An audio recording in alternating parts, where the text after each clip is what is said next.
Bom, esse é em verdade um sacrifício que nós mesmos fazemos. Para sobra, tem duas recomendações. Tem esse aqui, outro.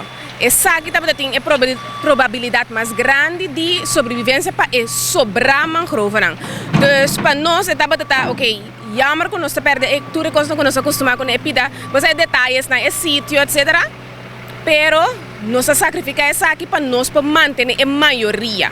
Então, essa é a decisão que é difícil que nós temos que tomar para a natureza, para sobre como vai vir em caso que nós temos que na natureza humana. Então, nós mangrove é muito importante. Inteira área que é muito importante para o nosso ecossistema. Então, para nós nós temos que ter balança. Então, essa é a melhor decisão que tomar agora aqui para a sobrevivência de mangrove. Agora você tem um ministério de ajuda para chegar na massa, mas um boom, uma oportunidade para pedir comunidade para ajuda. Seguro. É boom não aqui da inversão que nós fazemos. É boom não aqui da inversão que nós fazemos. Nós compramos quantidade de 650 metros de sargassum boom. No passado, nós estávamos usando boom de OLB, mas aqui eigenlijk na meta está para aguentar zeta for de riba, foi de Bahia.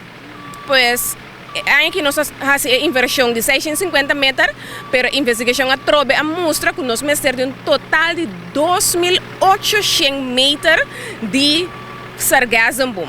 Qual, vamos a 650 está nada bom dessa aqui.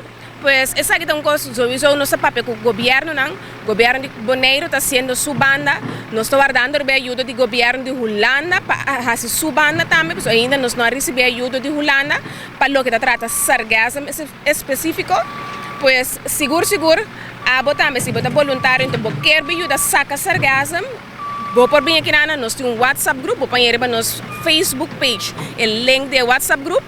Aqui dentro nós estamos update tu rende no momento que tem sargassum. Porque sei também que nós estamos pensando, ok, nós temos amanhã, mas amanhã não tem sargassum. Então, melhor seguir o WhatsApp grupo aí, ora você precisa quanto na onde você está se você ajuda a sacar sargassum.